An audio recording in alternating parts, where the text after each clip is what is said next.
So now it is time to define what is known as the vector multiplication of two vectors or the cross product of two vectors. Okay, so we have discussed about the scalar multiplication of two vectors known as the dot product. Now we will talk about the cross product of two vectors. This is represented as a vector cross b vector. We use the dot sign for the dot product. Now we are going to use the cross sign for the cross product. These two imply the same thing in algebra, in normal algebra, but when it comes to vector algebra, you are going to see that the meaning is not the same as using a dot. Okay, so a dot b is basically equal to the magnitude of a again times the magnitude of b, but this time instead of the cosine theta like the dot product, we use the sine theta. So if there is a vector, let us say a like this. Okay, I have not completed it, and there is something known as the n cap. Okay, this therefore is a vector. This is the magnitude of the vector, and this n cap is the direction of the vector. So a b sine theta is the magnitude and n cap is the direction. Now let me try to give you an example and then tell you what this n cap is and how you are going to find out the direction of the dot product. Let us say that this is vector a and this is vector b. So a cross b, and let us say that this angle has been given to you as 30 degree. Okay, so a cross b is basically going to be the magnitude of a times the magnitude of b times the sine of 30 degree. So magnitude of a is, let us say, 3 something something 4 something something. We are not once concerned about the units right now. Then this is equal to 3 into 4 into sine theta is half, so it is equal to 6 units. So this is going to be the magnitude of the vector, but again in case of the cross product you also need to specify the direction, this n cap. Okay, how are you going to do that? Here comes the concept of the corkscrew rule. What you have to do is you have to point your fingers towards the a vector. Now that I'm terribly bad at drawing, and then you have to curl your fingers towards your, you have to curl your finger towards b, and then the thumb will point the direction of the vector. So if this is your hand and maybe this is your palm, this is your palm, so you are pointing your fingers towards a and you have to curl your fingers towards vector b. In this case, if you do that, you are going to find out that the vector points downwards. Okay, so you will find out that this vector has a direction which is inside the plane of the paper. Okay, so that is represented using this cross sign. And if you do b cross a, then the magnitude is still going to remain the same, but this time it is magnitude of b times the magnitude of a times half sine theta, and this is also equal to 6 units. But this time you have to point your fingers towards b, because you're starting with b cross a, you're starting with b, and then you have to curl them towards a. So when you do that, you will find out that your thumb will point upwards. Okay, so this is the back of your hand, your thumb is pointing upwards. That is the reason that b cross a will point upwards, that is out of the plane of paper. Now I understand that this concept is very difficult to grasp for the first timers. So the concept of direction, for the concept of direction, I am going to release a YouTube short or maybe another video in which I am going to show you how to calculate or how to gauge the direction of the cross products. Okay, I'm going to give you these examples, and there you will be able to find out that okay, how to gauge the direction of the cross product, because this is an important thing.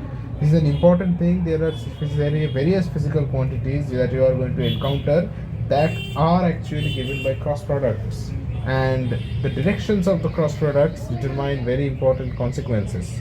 Okay, so you need to understand the direction of the cross product very clearly, and for that I am going to release another short video in which I am going to use my hands to show you how it works. Okay, so don't worry about the direction if you have not got it. Simply keep this magnitude formula in mind, formula for the magnitude in mind. Now we are going to talk about the cross product from another perspective. We're going to talk about the cross products when it is given in the form of the unit vectors I, j and k, a, z, k cap. And let us say b is bx I cap, by j cap, and bz k cap. Okay, so if I tell you to do a cross b, you can proceed with the magnitude of a into magnitude of b into sine theta formula, but you are going to find out that that formula is difficult to apply here because you do not know the angle theta between the vectors a and b. You can find out the angle theta between the vectors a and b using the method that has been discussed in the cross product, I mean in the dot product, that the angle between the two vectors is the cos inverse of the dot product divided by their product of their magnitudes. But again, that will be a tedious task. Therefore, the cross product between a and b has this simple formula.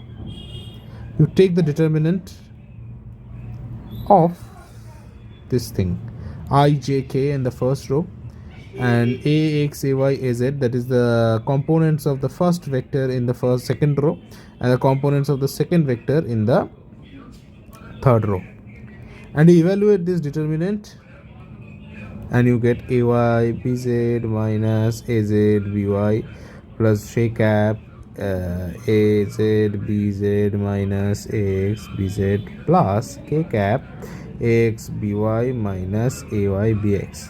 Okay, this is the standard evaluation of a determinant, and don't worry if you don't know how to do this, because majority of the students, when they enter into class 11 or high school, they don't know how to calculate the determinants. They are going to learn the determinants formally in a mathematics class. So you are going to learn the determinants formally in a mathematics class, maybe after a year or so.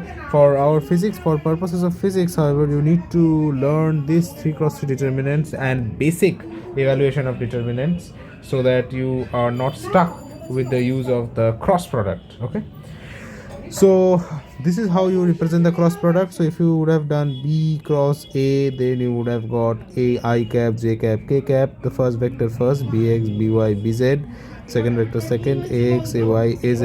What would have happened is that simply the a's and simply the two rows have been switched. You see here the ax is the a components occupy the second row, and in this vector the b components occupy the second row. Okay, so since the two rows have been switched, again you are going to learn this as a property of determinant in a year ahead in your mathematics class, that when you switch the two rows, then you simply get a negative sign in front of the value. So this is simply the negative of this determinant, and this determinant is equal to a cross b. So b cross c, b cross a is simply the negative of a cross b. This is something that is new to you, because till now you have seen in algebra that whether you do a into b or whether you do b into a, both of them are same. We have learned that multiplication is commutative, but for the first time in vectors you are introduced to the fact that multiplication may not always be commutative. You see, the cross product is not commutative. Let me write that down. Not commutative. Okay, so we have got this, that the cross product is not commutative, and the reason is because of this direction, nothing else. You see that a cross b and b cross a both have the same magnitude. The magnitude is the same, a b sine theta. So whether you are talking about a cross b, whether you are talking about b cross a, the magnitude remains a b sine theta, the same thing. But the problem is with the direction. When you are talking about a cross b, you go from a towards b, and then the direction comes out to be in a particular, and then the direction is in a particular way.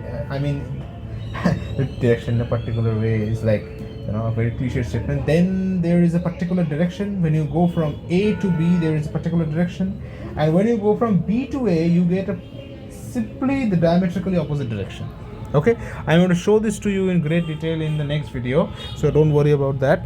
But for now, you keep in mind that the cross product is not commutative. This is a very peculiar fact about the cross product of two vectors, and that is something worthwhile to take away from this video.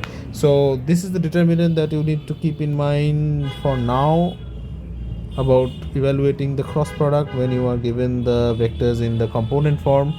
and this is again a formula that you need to keep in mind.